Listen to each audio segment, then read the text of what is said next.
Fantasy, you're in the 06010. Focus. Fantasy Focus.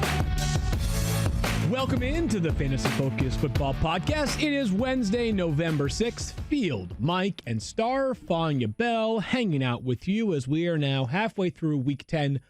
Where did the season go? Seriously. I know. I can't believe we're in double digits. The moment I switched to double digits, I was like, I can't believe it. It's a little bit jarring. Field, I listened to Christmas music on the way to work today. You know something, though, Mike? I have a very strong take about this. Okay. I believe that the window for Christmas music begins 60 days prior to Christmas. I actually texted my brother the morning of 60 days prior to Christmas, and I told him, do you know what day it is? And he said, Wait. I got a board bet. Wait. I believe the window for Christmas. No, wait, I was going to say, wait, you're inside. both wrong. Because the window for Christmas music begins after Thanksgiving. No. Prioritize your holidays. Now, see, That was my board bet. Look, that was as my soon board as the bet. Hallmark channel is activated and there's Christmas, I was actually surprised by it. I can't believe I I was flipping host through this channels. podcast with two dudes who are telling me they're listening to Christmas music and the Hallmark channel is showing Christmas Listen, specials. once you start So getting we're that basing things Thanksgiving off the feel, Hallmark that, you know, channel? that you're coming Yes. towards that coldness and that Christmas time, decorating time, it's all bets are off. Look, I'm It's go going to time. California this weekend. There is no talk of Christmas when you or come back, winter. you're I don't good to go. care. I'm if just it's going telling to you, this is snow. not a debate. It's a fact. Christmas I think music we need a season has poll, already Kyle. begun. I'm with you. Kyle, we need a poll. Yes, we do. Okay, that one, this is actually a poll I can get behind. And just don't even necessarily say whose opinion is which. Just when does Christmas music season begin? Option A being end of October. Option B being after Thanksgiving. Option C being like a week before Christmas. And just leave it there. Where did you get the 60 days? I just made that up in my own mind. Sometimes I make things up and it works and it So sticks. 60 days. So you go in the calendar and you look at you count backwards. You go 60 days would be Well, I figure October. about 2 months. So like at the end of October, basically, is what I'm saying. Okay, so the end of October is your. That's my thing. barometer. Now listen, Pre or post Halloween? I'll get weird. Pre-Halloween. I happen to have one of the best Christmas music playlists in the history of iTunes.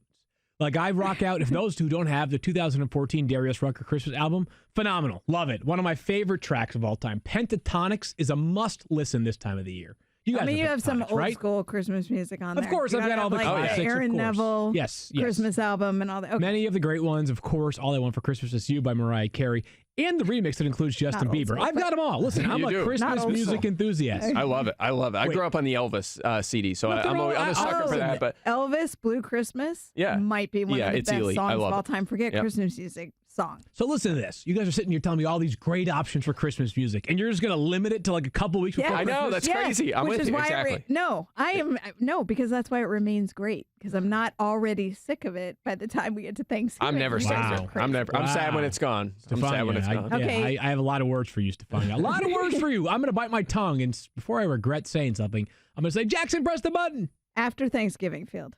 I mean, Kyle. Fantasy news. From the National Football League. This is the instant replay. All right, a lot of news on the injury front. Good to have Stephania Bell and her poor taste, and when it is time to start listening to Christmas music back. Let's go to Pittsburgh, Stephania, and the Steelers. All of a sudden, 4-4. All of a sudden, getting ready to play a massive game against the Los Angeles Rams on Sunday. Might they have their star running back, James Conner, back?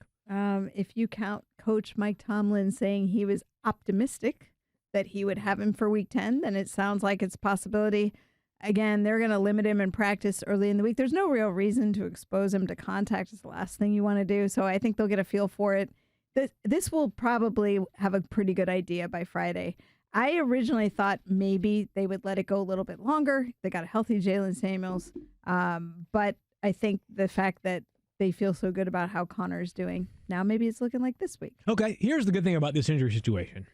I don't want to say there's anything really good about an injury situation, but we know what to do if he plays and if he does not play. If James Conner plays, you have to roll the dice and play him.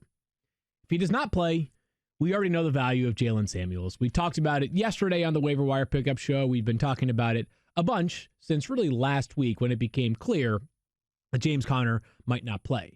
It's same game, Stephania, and a somewhat unnerving situation with Brandon Cooks, Rams wide receiver, who, if people don't recall, when they went to London and played the Bengals in Week 8, he suffered a concussion. And Brandon Cooks has suffered multiple concussions this season, and he's had others in his career. People happen to remember one of them in the Super Bowl when he was with the Patriots against the Eagles, because you knew right away what had happened.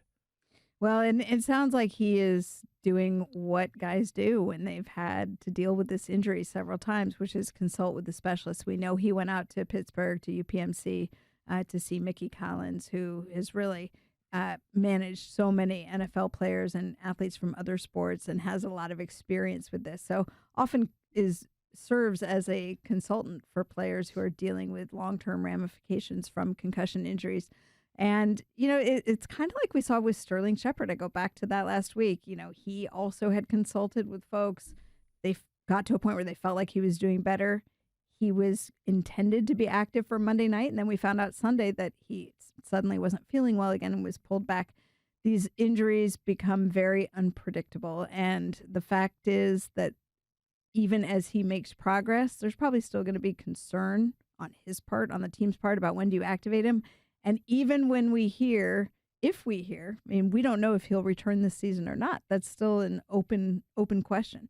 But even if we hear he's back in practice, this will be one of those things where every single day is going to potentially impact his status because there's a lot of uncertainty. No team has a higher percentage of plays in which they drop back with 3 or more wide receivers on the field this season, Mike, and that's kind of par for the course with Sean McVay as an offensive coordinator, which means that if Brandon Cooks is out, we should see a lot of Josh Reynolds. Yeah, absolutely. I think if you have Brandon Cooks, he's a guy you can consider grabbing off waivers. In fact, waivers cleared on ESPN this morning, and I still see Reynolds out there in quite a few leagues. So 10 or 12 team leagues, he's an option. I will say this, though. I was a little discouraged when I look back at exactly how much fantasy production he's had. If you look at his last 14 games with 30-plus snaps played, that traces back to the beginning of 2018, he's averaging 9.9 fantasy points per game. So you could do worse. You might be able to do better, but he's at least an option. I know I have Cooks in a league where I'm kind of stuck in a deeper league. I grabbed Reynolds. I'm going to plug him right in there. Totally anecdotal and off the top of my head, but it feels like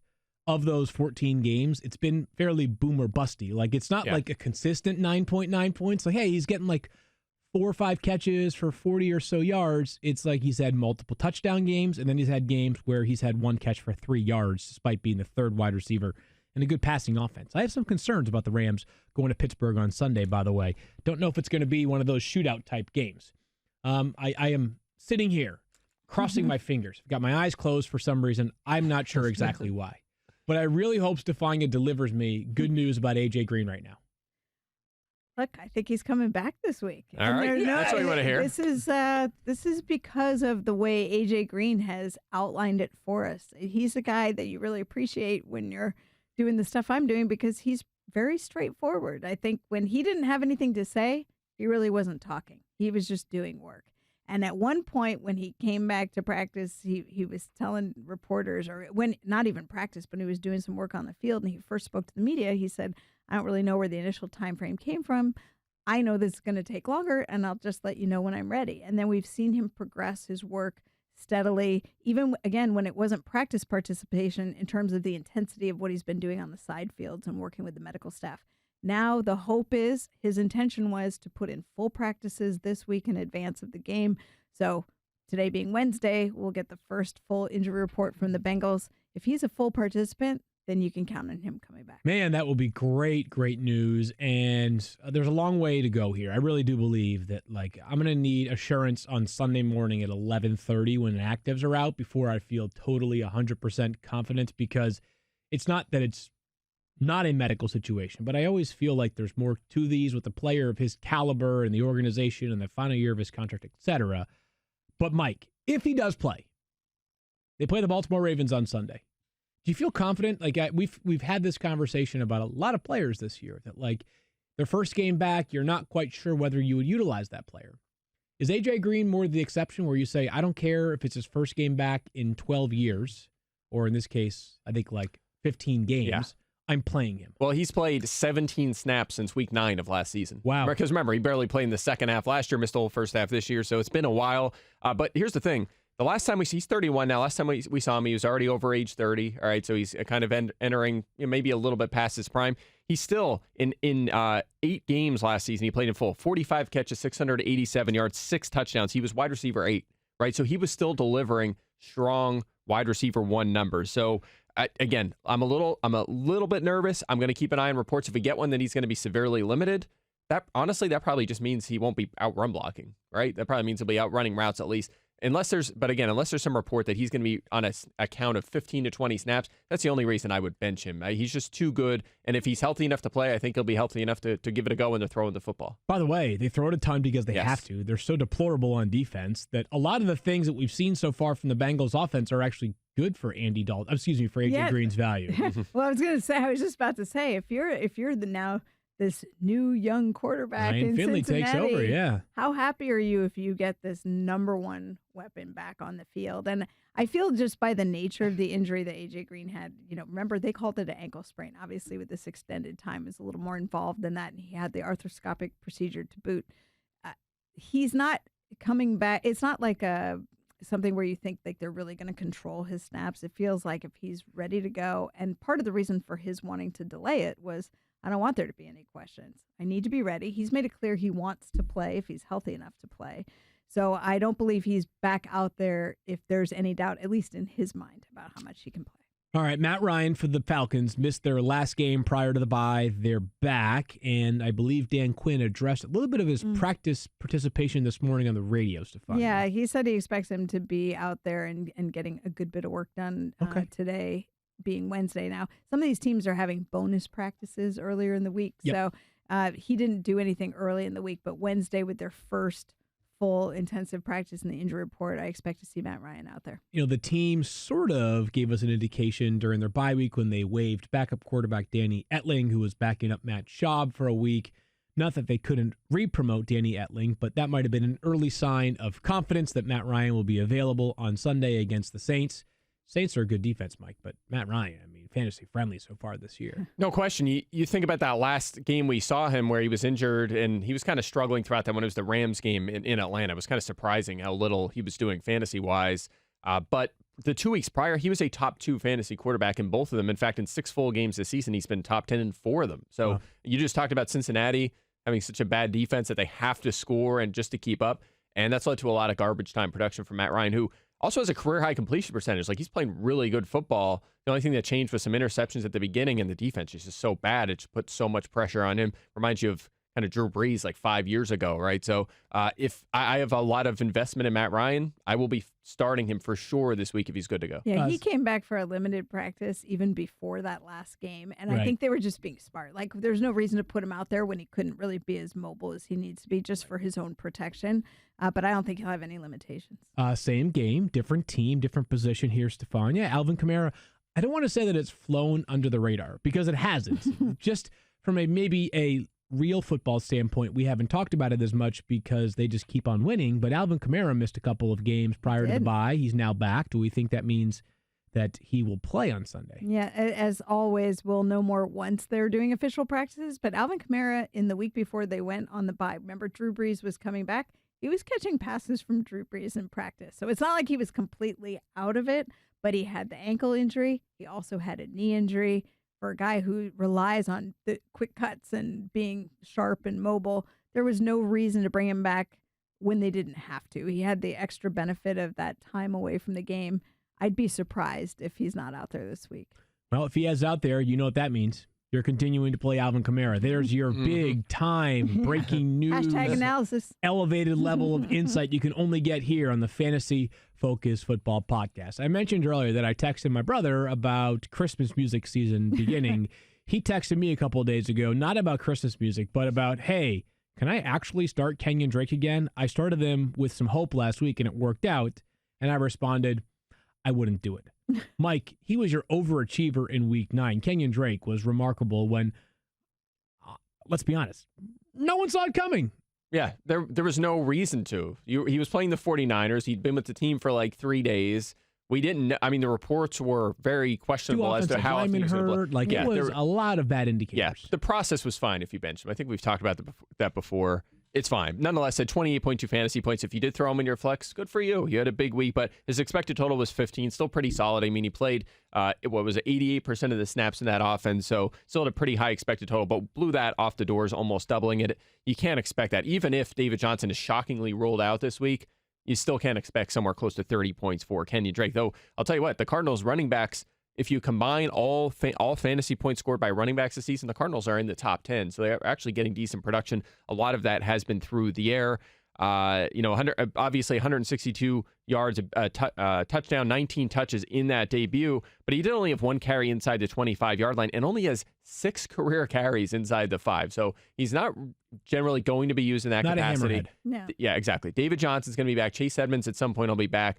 I just think he's going to do it. We talk about this all the time. The handcuff steps in, they have a big game, and then we wonder, is there standalone value? Is he going to eat into the starter's workload? And almost every time, the answer is no. Yeah. They go and they're a backup. They were a backup for a reason in the first place. So I think Johnson will remain the guy. His rushing efficiency hasn't been great this year, but it's been fine, and he is a mainstay and playing very well as a pass catcher. He's just going to play a big role, and it's not going to be enough, I think, for Drake to keep up RB2 numbers. It's not personal, but DJ Chark did underachieve last week. Mike, you expected him to have a bigger day than he ended up yielding, which was just 7.2 fantasy points. Yeah, that's weird. We had Gardner Minshew on the show, and he was like, he's going to have a big day. He told us right on the show Gardner, last week.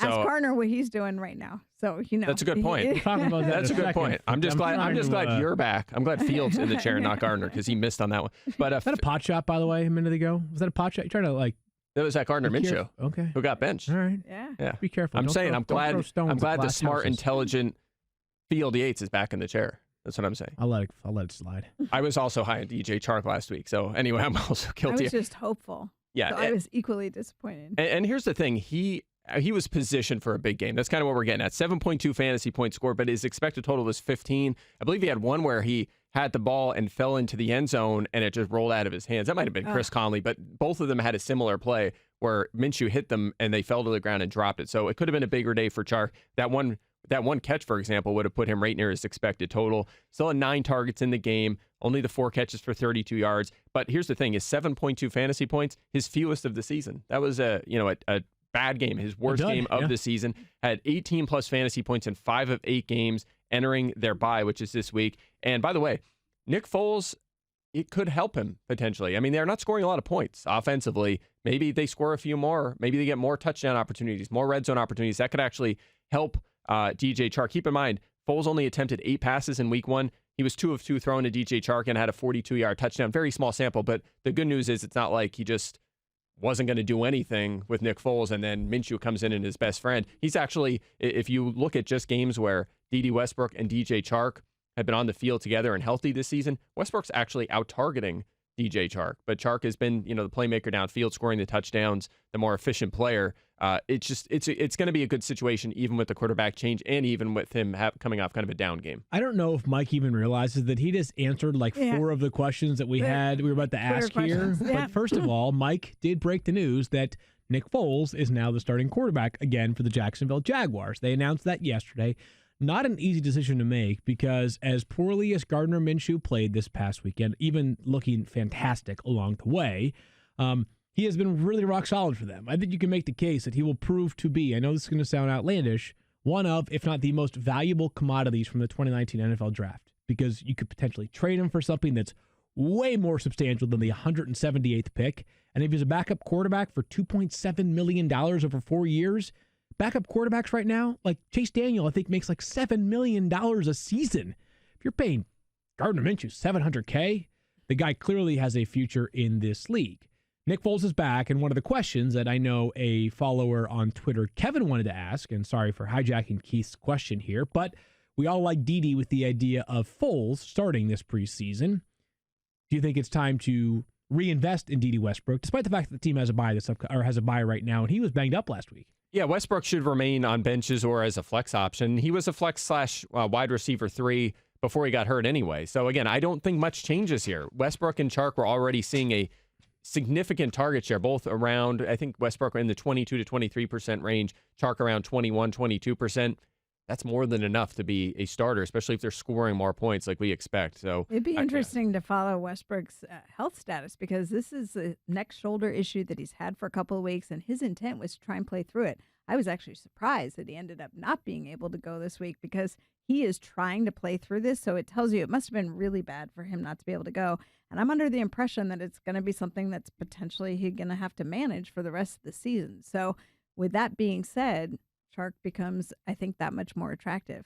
Okay. And by the way, if you're Nick Foles, like, you've been the backup who's been the guy who's come in and the starter has always He come got Nick back and Foles. taken. Yeah, almost. He basically, it's his turn to sort of have that and be able to come back from it. So we'll see how he does. In just a second, we're going to dive into Mike's Fantasy 32, one of the many articles he writes each week for us here at ESPN. But first, a word from the most fit woman I know. She, many people tell me they have that Stephania is arms goals. I got them covered up, though. I did box this morning. So Why would you cover up for boxing? You're probably jacked, just even 'cause more I'm jacked than usual now. chilly. Okay, a fall. little chilly. Mhm. Okay. Anyway, let me tell you about Vitamin Shop. That's Where you frequently shop. SHOPPE. Yeah, Vitamin Shop. Stop sacrificing taste for performance when it comes to sports nutrition. The Body Trick brand has flavors as mighty as you are, like cereal-inspired protein and more, all powered by leveled-up taste technology and only at the Vitamin Shop. Now you can save on pre-workouts, aminos, protein, and other subs backed by the Body Tech brand's quality promise. Our listeners can use code ESPN 2019, that's ESPN 2019, for 25% off your entire purchase at vitaminshop.com or in store until November 30th. The Body Tech brand, no limits. Offer cannot be combined with any other coupon. All righty, time to get to Fantasy 32. I'm going to go get some vitamins after the show from Vitamin Shop. And Mike, Allen Robinson gets plenty of targets. The question is, are all targets created equally? And you might have an answer on that. They are not, but they've been pretty good for Allen Robinson this season, believe it or not. As much as Mitch Trubisky has struggled, Robinson has a 17% off-target rate this season. That's a career low and actually better than league average. So at least when Trubisky's going to his Really? top guy. Wait. Can you believe that? Cannot be right. No, I know that. Can you believe that? I mean, no, I don't, because I have Allen Robinson, so I tend to watch when he's playing, and I feel like there's a lot of off-target stuff. It's going to hold on. There's It like, does not to the eyeball test. How are you? Here's what's how are you happening. calculating? What's happening right now is those of us those who listen I'm to the emotional podcast about those Allen in this Robinson. podcast that are Bears fans are sitting there. They're saying, hold on. There's finally a good Mitch Trubisky stat. Can we rewind for 10 seconds and replay that again? Because I'm on the internet a lot. Do Chicago radio every week. Mm-hmm. I watch a lot of television. Probably too much for my own good. Just kidding. Nobody has a positive thing to say about Mitch Trubisky right now. Mike Clay is here to deliver you There it a is. silver lining. That's breaking news right there. But listen, that's what comes from our terrific ESPN stats and info department. They've it at 17%. So it's still, again, it's a little better than average. It's close to average. It's nothing too crazy. But nonetheless, he's a good fantasy receiver. I mean, how else would he be? I mean, how can he be this good in fantasy if it's so bad with Mitch Trubisky throwing them the ball? 60 receiving yards in 7 of 8 games to open the season. I feel like there's opportunity, but it's not realized. And we saw it last year, and we talked about it. And last year he was banged up a little bit, coming off the ACL injury, and he had all these soft tissue injuries. So you felt like there was contribution. I thought maybe this year was the year it would really get together. But when I watch, I don't see consistency. But I would I argue it is there, though. I mean, 60-plus yards in 7 of 8 games. By the numbers. He had a bad game against the Eagles, but he still had a 24% target share. He's had at least a 21% target share in all 8 games this season. That's almost 9 per game. He has 4 top 25 fantasy weeks. So maybe there's a little room for more there in a better quarterback situation. But I mean, I think he's paid off his ADP. I mean, he's been a strong wide receiver play every week, getting you pretty good wide receiver 2 numbers. I'm trying to find him in this league that I happen to be looking at. I think the problem with Allen Robinson, if I just had to guess, would be this, is that we view him in a light of a very good player because he is an outstanding talent. Mm-hmm. The highs of Allen Robinson are very high. The lows are very low. That is what I think because we tend to... That's what I mean by consistency. Yeah, we identify players, and I feel like a few buckets, right? Like, this is going to be totally unfair to Allen Robinson, but like, we've seen great games from Robbie Anderson, and then we've seen clunkers that have been like, 2 for 12. We've also seen great games from Allen Robinson, and then we've seen clunkers like this past week where I think it was 1 for 6. Anyways, Mike, you continue on. The bottom line is that you are giving us reason to believe that maybe we can get more consistent play from Robinson going forward. Is that correct? I think you've already had it. He had 1 clunker. He has 60-plus yards in all but 1 game. We're in week 10. You know He's what that had is? You know one what that- game that's below just- 60 that's yards. just Mike walking me Mike, back. I know. Mike I is am. like, listen, I'm prison Mike, and I rule this roost. All right, that's how it goes. I mean, around here. in the past, I agree with you 100%, and maybe going forward that'll be a problem, but it just hasn't been the case this season. recency bias by me. My bad. I owe Yeah, you. What Amy. can I know. say? That's No, I'm not. Sick. I'm not I'll take 60 contending plus you every week. I'm with you. Maybe I would too. maybe it's the 1 point I got in fantasy last week. from That'll him do it. that, Like, I got it too. I'm with you. Way I've to been brag, happy guys. with Allen the Robinson. week before All right, he sure. had 11. That's There have been good. some- okay. I'll take that. Well, how about Todd Gurley then? Let's The week move before he along had here. We get 24. the we are I went 24. every week. sometimes Allen Robinson sounds like a football Rorschach test right now. Mhm. Todd Gurley. Oh, maybe it's time. yeah. You like that Rorschach Rorschach, test? You yeah. like that, didn't I you? like the way you dropped that. Todd Gurley, maybe it's time for us to accept a new reality with Todd Gurley, Mike. And I think that many people expected this to be a new reality going into the season. Now it's kind of been borne out. Yeah, I'm nervous here. I have him in a couple leagues. I took the discount. You can get him in round 2, sometimes round 3 of draft. I took the discount, and I'm a little nervous. Now, look, we know he's been a outstanding touchdown source, 40 touchdowns in 29 games during the past 2 seasons, and he has 7 touchdowns in 7 games this season, which is great. You're like, okay, everything's going how we want, right? We're getting lots of touchdowns. That's fine. And that has really bailed out some horrific efficiency. 3.86 yards per carry, 1.86 yards after contact. That's going back to like the Jeff Fisher era.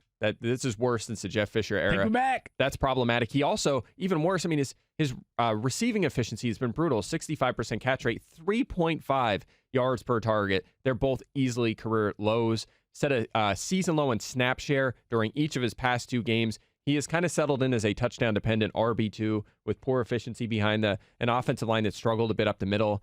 I have him. I've been lucky in the touchdown department. I feel lucky, and I'm worried that there's going to be a lot of duds going forward. Yeah, I got to those of us who were at the beginning of the season saying it is sort of a new reality.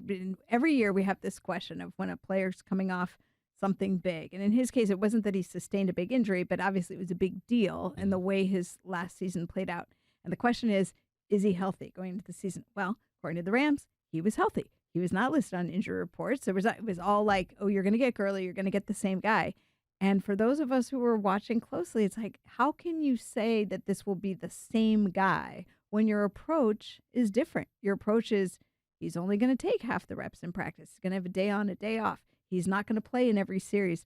They are managing the player and doing what they need to do for their offense, and I think they're still figuring that out. But that's not the same. Those two things are not the same. And I think you're right. I think this is probably more likely the norm. I expect that there'll still be a couple of these big games that people will be like, oh my goodness, he's back. But I think that you talk about regression. I think if you have a big game like that, it'll regress back down to what this new normal is for him. A few weeks ago, when the Patriots acquired Mohamed Sanu, I had a bold take. He would be a top 30 wide receiver for the rest of the season. Some 2 weeks in, some are saying that was a truly smart take by Yates. Mike, would you agree with that or no? I would. I would agree with you on that. I think I disagreed with you initially, and then Josh Gordon went on IR, and then I immediately agreed with you. Matthew Berry right there. Caveats The middle left and right. chair. Listen, what can I say? It's all on tape. The truth is out there. Look, 1081 and 1 in his last game with 14 targets. The target and catch numbers, believe it or not, match career high marks from all the way back in 2014 when he was with the Bengals. That's how much usage he got. How happy is he right now? Yeah. Oh, yeah. And this is only his second game in this Patriots offense. He was utilized that much. Also played every snap. You know what he is, right? Julian Edelman 2.0. You literally took the words out of my mouth. Really? Yeah. They're just going to use him the same. Yeah, Yeah. 2 Edelmans. But exactly. why not, right? Yeah. Yeah. Well, Edelman also played every snap in that game and also had a huge game with a very similar stat line.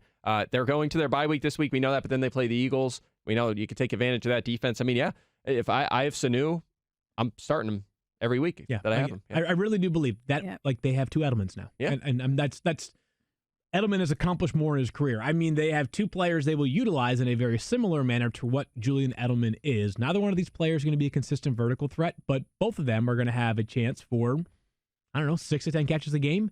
And there could be plenty of games where each one of them, they could combine in many weeks for 15 catches for 200 yards. And they can both throw touchdowns, too. There's going to be some play. There's going to be a 4-time reverse. It's going to be a direct snap to Tom Brady. He's going to throw it to Sanu. He's going to throw it to Edelman. He's going to throw it to James White. He's going to pitch it back to, I don't know, Shaq Mason is going to run in for a touchdown. Yeah, no, Brandon Bolden will score because no one started. That's right. Brandon Bolden will definitely score. All right, we're going to come back and talk about rankings. But first, we have a video from our friends over at the Fantasy Show. It's going to be electric. If you're watching the live stream right now, enjoy. And now it's time for a daily reminder to don't be this guy. Today's submission comes to us from Spencer Carter. The last place person in his league had to go on a date with a 5-foot-tall stuffed teddy bear and eat the hottest wings they had. Even had to buy the bear wings. Bear bad news. What do you think about this? What, are you kidding me? That's Dolores. I had a date with her that night. She said she was washing her hair. Oh, this is awkward. Ooh, Caterpillar, would you take out the bear for dinner? No chance. No chance. I'll tell you what, that bear looks pretty good. Hey, Dolores, give me a call.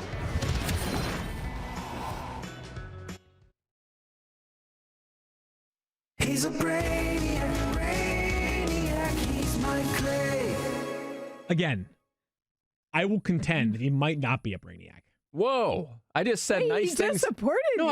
I was gonna follow that up with like whatever's smarter than a brainiac. You're a Oh, okay. yeah. Oh, You're even better. You, than Yeah, that trying to fix pause, that in a that long hurry. pause. Yeah, that's right, he Mike. was- the wheels were turning. How do I get out of this? How do I How get out of this? I was Walked that back backpedaling, beautifully. backpedaling like Deion Sanders. I'm in the over room. here. I'm Yeah. sitting right next to you.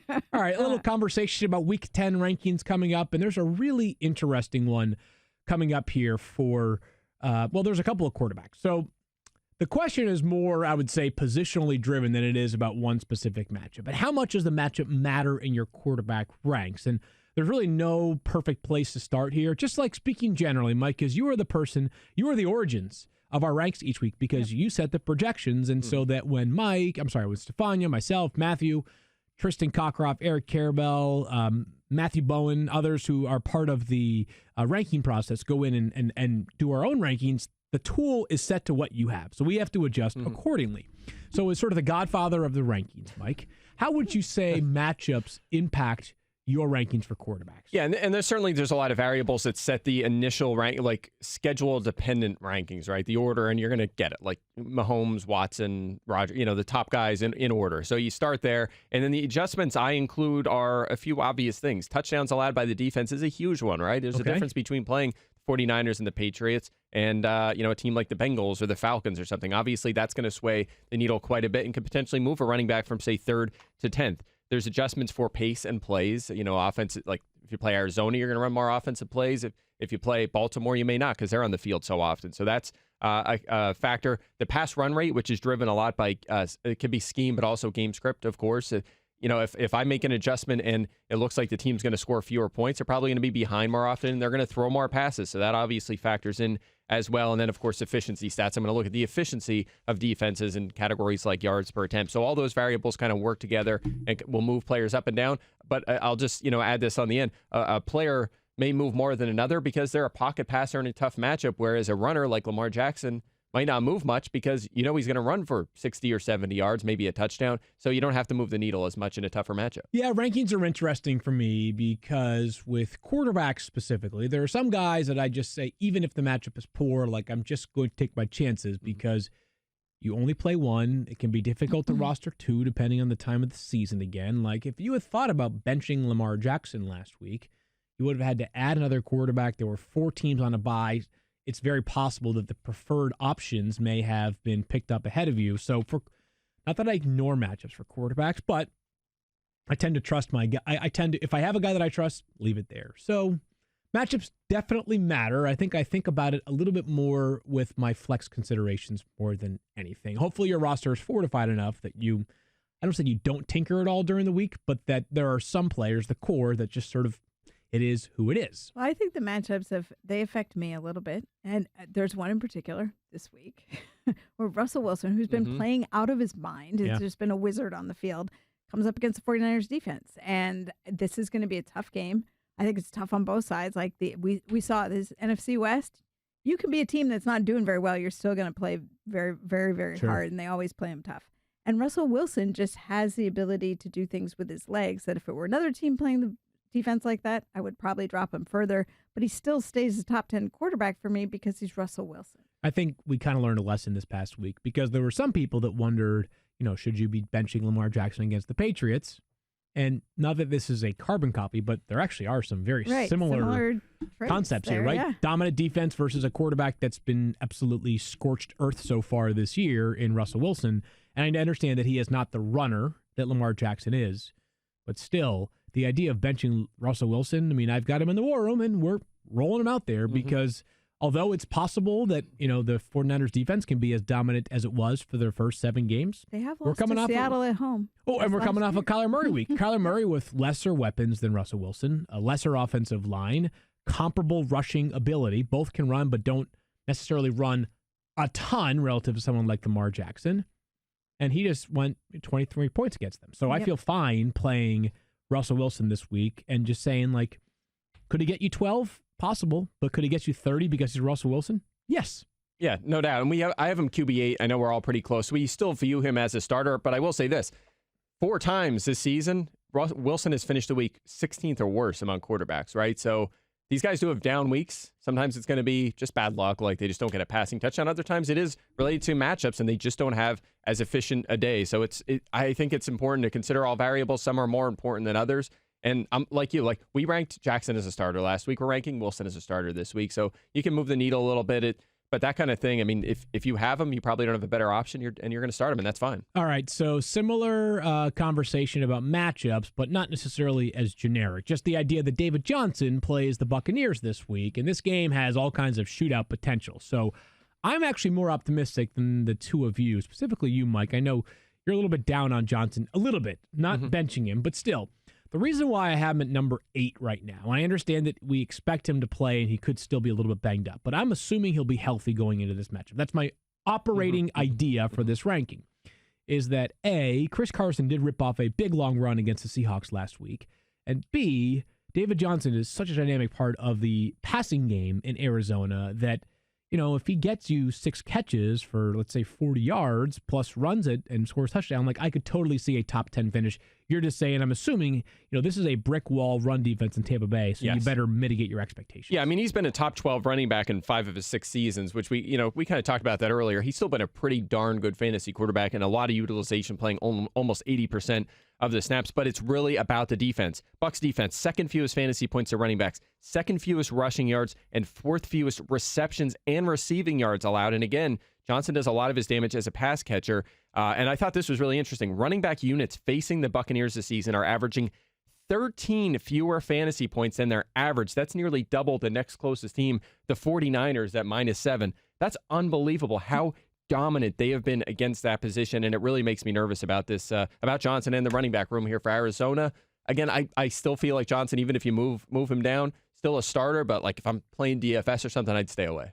Yeah, so I had come in a little bit different. So obviously my lens, I'm going to look at it through the injury window, and I also look at the fact that David Johnson, last time they put him on the field, he was out there for 3 snaps. Don't remind me. No, I experienced it in several. I have a lot of stock in David Johnson. I want him. I'm the lowest in the rankings, but I fluctuate a lot during the week depending on the practice reports, what the player will do. Now, they said that they expected him to potentially come back this week, but I still haven't seen it yet in practice. And my other thought was last time they were planning on a workload share. Now, I don't think that's a permanent thing in Arizona, but I also wouldn't be surprised if they were still concerned about how he would actually hold up in a game, because the ankle is a lot trickier. This is the kind of thing where I want, when he gets back in and if it's bothering him, does that mitigate his usage to some degree? This is setting up poorly for me. You're making me nervous now, but still. But I mean, by Friday, I might be moving him much closer to like a 12 or, top 12 ranking, I would say. So here's what happens. Daniel hosts the fantasy show once. And all of a sudden, he's scheduling himself days off, which is why the great Jackson Agello is behind the board today. But David Montgomery is a player that Daniel Dopp has said, no. Don't tell me you're playing David Montgomery this week. Don't you dare do it. And maybe that's because they're playing the Lions on Sunday, and he's trying to tell you that, watch out for the brick wall of the Lions defense, which might not be a brick wall. There hasn't been a brick wall. Yeah, what? What kind of wall is this? It's a porous. This is not a wall. for sure. I'm just imagining what Daniel might be saying. This is a wall made of paper cups. But both of you guys are excited about David Montgomery. Daniel told me, fool's gold. Don't you dare start him this week. I've got him at 22. You guys are more optimistic. Do you think that the recent production, albeit sometimes low efficiency, can keep up? I do. I mean, I'm hoping so, Yeah, look at the game against the Eagles last week. I think the way we kind of laid it out is how it went, right? 14 carries, 40 yards, had 3 catches for 36 yards. We didn't expect efficiency against that shutdown Eagles run defense, but he still bailed you out with 2 touchdowns because he's on the field so much, and they got to the goal line and he ran it in. One of them might have been a receiving touchdown, but nonetheless, he finds the end zone twice. So had a good day. Has 41 carries, 7 catches, 3 touchdowns during his past 2 games. Fantasy point totals 23 and 25. And you mentioned the Lions defense. Most fantasy points to running backs this season. 13 touchdowns is second most. And 1,415 scrimmage yards. That's third most to running backs. They cannot stop that position. He is a workhorse now in Chicago. He's playing well. I don't see how he's not a top 15 Right, to me, it's sort of the triangulation of the improvement of David Montgomery and how much they're using him. Ever since Matt Nagy said he knew that they needed to run the ball more, and it's like, oh my goodness, imagine that. You're having success running the ball here. To also potentially, a lack of confidence in the quarterback situation, but Montgomery's been playing well, and you have the Lions defense, which is nothing if not consistent in allowing running back points. So we were just talking about looking at the matchup. This is a case where I definitely look at the matchup, especially when it's a consistency issue for the Lions. That's not a fluke. They've been that way all year long, and they haven't been able to stop the run. Which is a surprise because they do have a defensive line that on paper I would have thought would have been very good. Snacks Harrison, now I understand Mike Daniels has been banged up, but still Snacks Harrison, Trey Flowers, Deshaun Hand's been banged up. Yes, I would have thought they would have been a better defense against the run than they have been so far. But let's get to some positive Lions stuff. Marvin Jones has been really, really good of late. Matthew Stafford is just en fuego right now, specifically over the past 3 weeks. Back year. It's been awesome. He's been really good. Great. I know our friend Dan Orlovsky thinks he should be in the MVP conversation. And I think just based off of his play alone, there's a case. It's just that the team is not successful enough that he'll actually be in the conversation. Marvin Jones, though, a player this week that Mike and I have outside of our top 20. The Bears, frustrating on offense, but defensively, they're still outstanding. This is, a secondary that remains, if not as statistically solid as it was last year, still nearly as effective in limiting opposing wide receiver points. Yeah, it's not forcing interceptions. It's been the difference That's for the them, only right? thing. That's been, it's like they had 27 picks last year. I think they have, 5 this year? It's been a massive drop-off. But you're right, 5th fewest fantasy points allowed to wide receivers, 7th fewest yards, and only 3 touchdowns to that position. And look, if not for the matchup, I think we'd all rank Jones top 20, maybe top 15 with 6 teams on a bye because he has been pretty good. He's wide receiver 14 on the season. He's finished top 4 2 of the past 3 weeks of receiver. He's really spiked, but he's been a little boom bust as well. 3 top 11s, but outside the top 50 4 different times. This might be one of those weeks playing this Bears defense. So we moved him down. Again, with 6 teams on a bye, I still think he's a starter, but he's not a guy of as much confidence as normal. You a little bit more gravy train riding right now, Stephania? Yeah, and also it's the eyeball test, really, for me. Marvin Jones has out-muscled on these big, though you have a stat, we have a stat here. He's caught 62.5% of his deep targets as opposed to 44.4% for Galladay. Marvin Jones is a guy who I feel like will go up and win that battle. And that's part of the advantage for him. So you get the benefit in fantasy points when you get a deep play and a guy who's going to outmuscle the other guy for the win. I think he's doing this much better than he has in the past. That's just watching him play measure. I don't have a number, but when you figure out how to make my eyeball test into a stat, Mike, you let me know.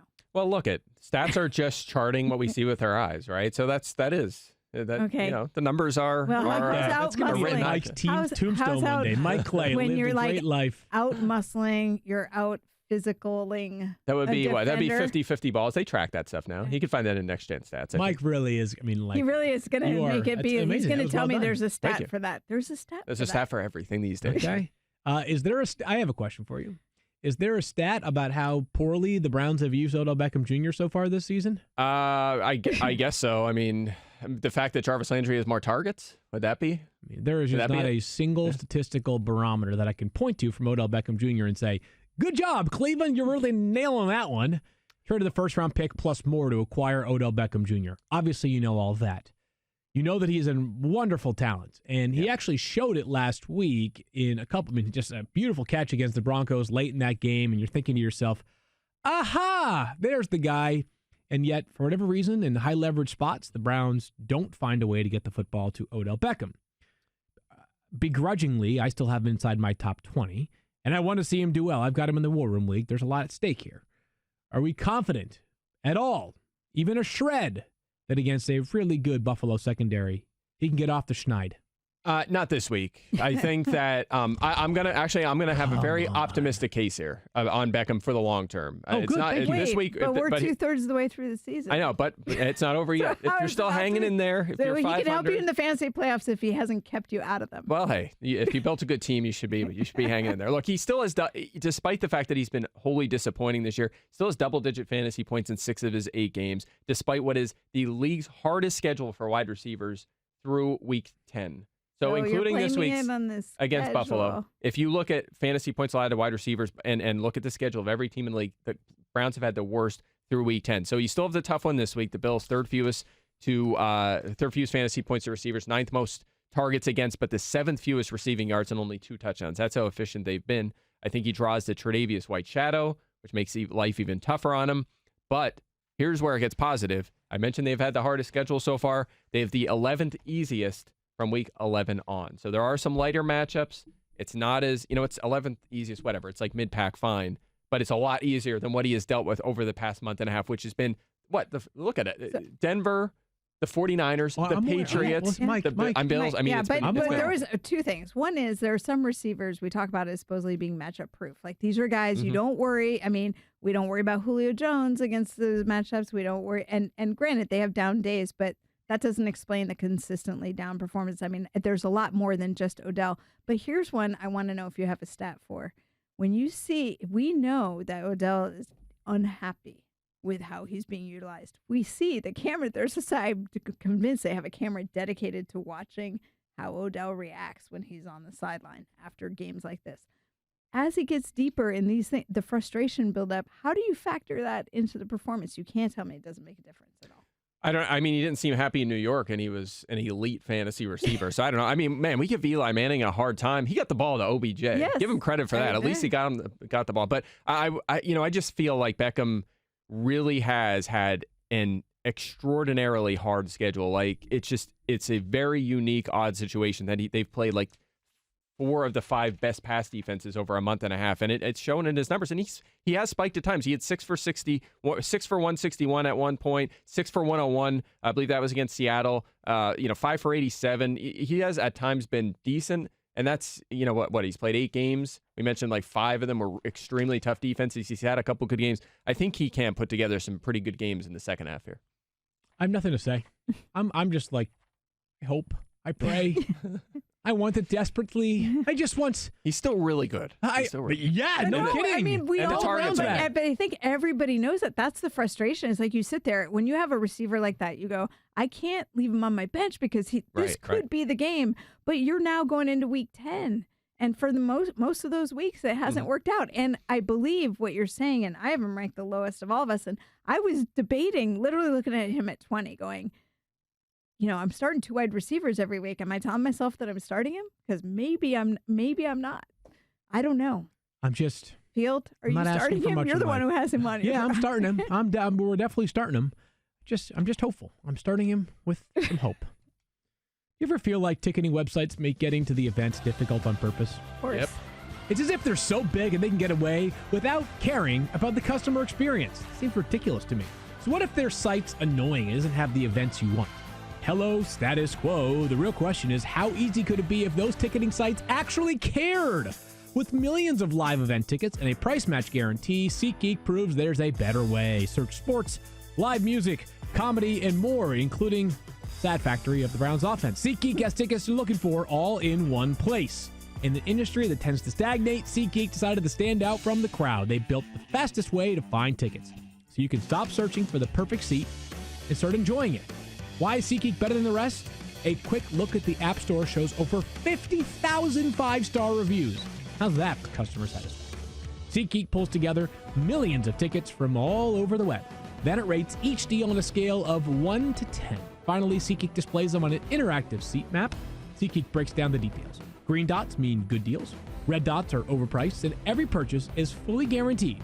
You can shop for tickets with confidence. SeatGeek will even give you $10 off your first SeatGeek purchase. All you need to do is use our promo code. Download the SeatGeek app today and use promo code FFF for $10 off on your first purchase. That's promo code FFF for $10 off your first purchase. Not cool, Keith. Not cool, Keith. Not cool, Keith. Let's rise. All right, so love it. before we get into these questions, I would like to add quickly to the Odell Beckham Jr. Oh, please do. By Because using Mike's OTD stat. I had thought you were just going to come hard as a fan. yeah, You know what I mean? I think we all know what I think about this. Yes, well, I want to hear the don't even wanna fan know. perspective. But 172nd in OTD, just ahead of the venerable Mac Hollins. Wow. He has 2 end zone targets this season. That's rough. Field is dead now. The funny thing is, I don't even remember both end zone targets. I watched every snap. I thought he might have had one. I can remember one. They probably sailed over his head, if we're being honest. Maybe it did. I can only remember one. So either way. Yeah. That's even worse than I thought. Yeah. I am so hopeful. And But Field's still starting him. the options are slim. Well, say it really does depend on who you have. Like I have a league where I have no choice, and there's another league where I struggle with it each week in my flex spot, whether to play him. Because it's hard to picture. I mean, let's be honest. There's emotion in fantasy football. It's hard to just say, I'm just going to put him on my bench and take my chances. Because you'd feel foolish if he did what you expect Odell Beckham to do. Yeah, when he goes 6 for 172 and 2 touchdowns, and he's sitting on your bench, you want to, you want to shoot yourself.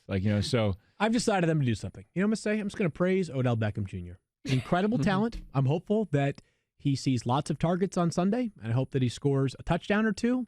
And I just respect his game. I'm going to leave it right there. Now, that's the last I will say about Odell Beckham Jr. on this podcast. Maybe you could try and release him like Daniel did with Stephon Diggs. Yeah, can you Just do try and, that? like, set him free. I don't have those powers. Daniel does. I'd love to have those powers. I mean, the Browns only need to win out to possibly make the playoffs. So I mean, we could use. I would love to. I would love to. I just. I'm not sure. And by the way, powers. possibly. Like they could win out and still just possibly. I don't know if I have those powers. Look at him with 10 wins. Yeah, a history probably would. All right, to the questions. David wants to know: do you think Latavius Murray has earned himself standalone value? Nope.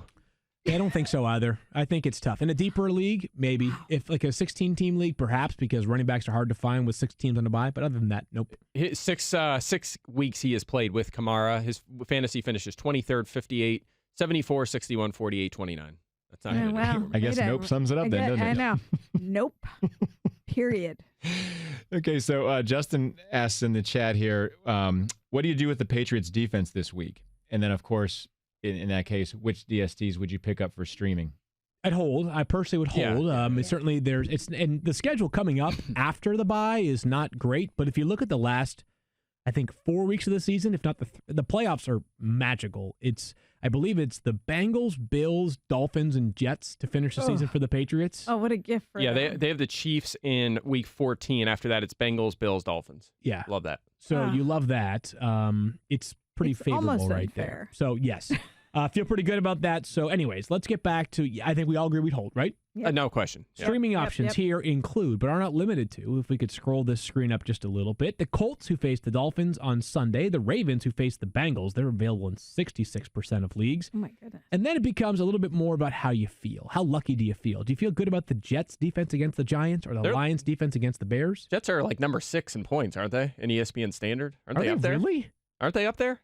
I think the Jets are. If I'm looking at all the turnovers, maybe I have the opposite. Maybe it's the Giants. The turnover potential. I always like looking at defenses who can capitalize on turnovers because those points don't go away. I don't care as much about yardage against. But agreed, Stephania. By the way, I think I know the answer on the Jets. Remember, they had 2 defensive touchdowns against the Patriots all the way back in, what was it, week 2? They had, remember the Patriots won like 30-14, but it was a Jamal Adams pick 6 of Jared Stidham. Right, yeah. And then Gunnar Olszewski muffed the punt, and the Jets returned it like 3 yards. Yeah. I think that might skew the data a little bit there. I think you're probably right, yes. Did I just drop a stat on Mike's head? I think so. Let's go. You just posterized him. Stay. Posterized you. But also, I'm good. the Giants, with a propensity for turning the ball over, could be a good play with it. 10 interceptions. Very available. Jones. I learned that yesterday from Mike. All right, Keith. Yeah, Eric wants to know, along those same lines of streamers, which QBs do you like most this week on this heavy bye week? Give you 4 more options here, and I know you guys can add any that you might have in mind, but Daniel Jones available in 2/3 of leagues for the Giants. As I said yesterday on the podcast, in 2 good spots, he delivered. In the remainder of bad spots that he's played in, he has not delivered. Daniel Jones has a good spot against the Jets. Ryan Tannehill, to quote the great John Gruden, available in 92% of leagues, has 19 plus fantasy points. I would would be thinking about this. They're going to have to score a lot, right? Yeah. We think Patrick Mahomes is going to be back. So they're going to have to put the ball in the air. Tannehill's been... They have 3 touchdowns in all 3 of his starts offensively. Yeah. 19 points each of those 3 starts. Look. Brian Hoyer against the Dolphins comes to mind as well. Yeah. Or do we? I guess it depends on Brissett. If Brissett plays, he is. And I was going think, to mention him. Yeah, Brissett is really week to week at this point. By the way, I know I'm not here on the pod Monday or Tuesday, but how the guy was standing on the sidelines, I don't know, because when you saw it happen, this is where you have to be He's a tough careful hombre. about judging too much from a video because it looked terrible. Tell it to Twitter. But then he was out there and on the sideline, and I think his hope is to come back, but we're a good distance from that right now. Mm-hmm. All right. Yeah, I would. I would just mention Phillip Rivers if he's out there in shallower leagues against Oakland. Jimmy Garoppolo against Seattle if Jimmy he's G. out there. Yeah, you've heard of him. You know Yeah. him. And how about Fresh this one off in a deep leagues? 28.4 point fantasy point performance. Yeah. Not that I pay attention. Or anything. I'm in a deep league where if 14 team or a lot of 2 quarterbacks are owned, and I was kind of scraping the bottom of the barrel, and I'm gonna fire up because of buys and injuries, Mitch Trubisky this week against Detroit. Go get him, Mike. Against Go get him. Detroit. So, Keith, let me ask you something, Keith. Do we have a company policy about not drinking on the job? Because Mike Clay has not fired off 2 positive things about Mitch Trubisky. I know. good matchup. Adds a little value with his legs. Boy. Gets the ball to How Allen much Trubisky Robinson. whiskey did you drink this morning? I He's been drank drinking out of that Alcatraz coffee cup. and Propel. Cooler. That's Been it. drinking out of that Alcatraz cup. That Alcatraz. By the way, Daniel is not here to tell you. He would go nuts right now if he knew that you were picking Yeah, the Lions. this is true. to That's good we start did this Mitch today. Trubisky. I'm proud of you, Mike. All right, Keith. Any more? Yeah, we got a handful more still. Lots of good questions today. Multiple listeners actually wanted to know about what your expectations are for Kareem Hunt. Oof. I'll tell you. Don't know. I'll Mike, tell you. tell us. I don't know. Yeah, I don't either, but Mike does. Yeah, Nick Chubb, 21 touches, 109 yards. Kareem Hunt, 7 touches, 41 yards. How about that? And by the way, I'll throw a note in here. If you're like, that's too wide a gap. Like, he's more 7 touches, that's too much.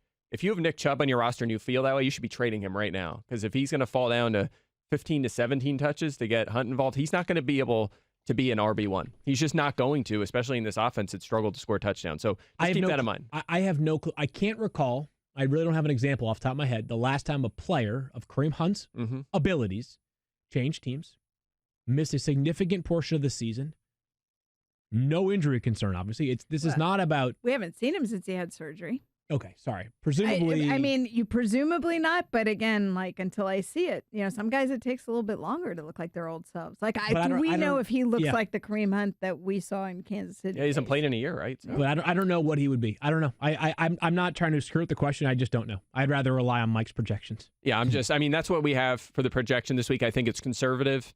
But you're right. There are a lot of question marks here. We have to let it play out. But again, if you're high on Hunt and you think he's going to be a big factor, and you have Nick Chubb on your roster, you can't feel great about RB1 production going forward. Yeah. Tyler wants to know, can you rank these flex guys for the rest of the season? Sanu, McLaurin, and Singletary. I'm going Singletary first. Me too. For me, Sanu second, then Sanu, and then McLaurin. Agreed. McLaurin's really come back down to earth. Yeah, it's and maybe it's not a reflection of him. It's the quarterback. Yep. Yeah. I think he's There's good. a I mean, lot, yeah. even when he's not catching the ball, it's off target, or he catches a 10-yard hitch or something like He's that. really It's good. like he looks really good. Sure, like I he's agree. getting open. It's a bad situation. They haven't scored a touchdown in a month. I mean, that's not his fault. 3 straight games without a touchdown. I know. Look at the Cleveland fan feels better. The Cleveland fan is laughing behind the guy. That's pretty bad. I'm There's sorry. like a wicked laugh when he's like, they haven't scored a touchdown. You want me to ruin that for you? No, it's because Matthew's not here. Oh yeah, don't ruin it for me because the Browns I know have only thrown 1 touchdown pass. Blah blah blah blah blah. Yeah, They're the I only know. team without 2 touchdowns. That's enough out of you, Mike. Don't let the facts get in the way of a good fact. All right, Todd wants to know: is it a good time to give up on Wentz as my weekly starter? I don't think so, and here's why. We just talked about schedules, and the Eagles. That's up late, right? They're on a bye, yeah. They're on a bye. Then they have New England.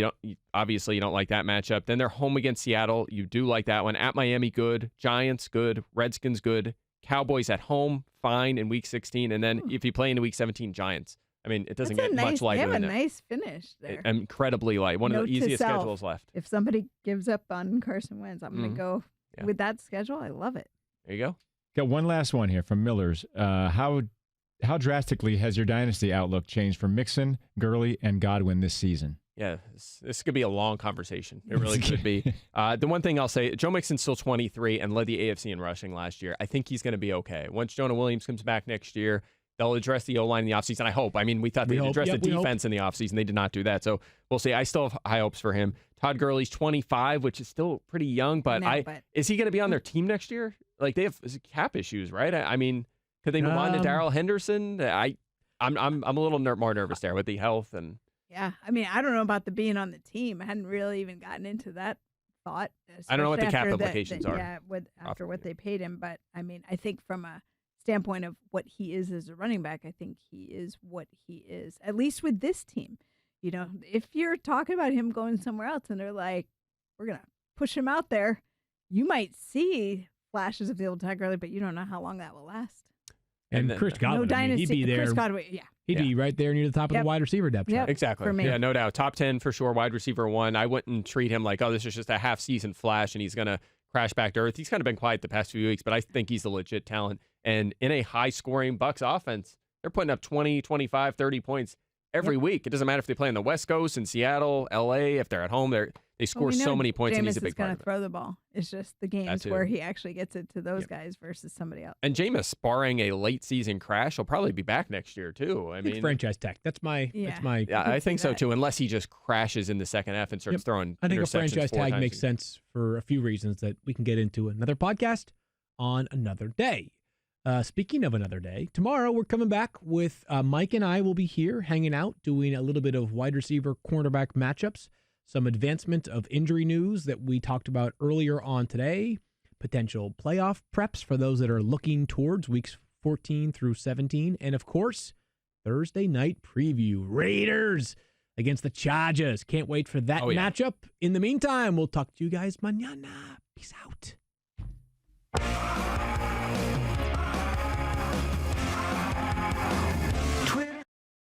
College hoops and talking tribe, like Shefty and Secret Squirrel. He's a two-phone guy. If you're looking to start a bowl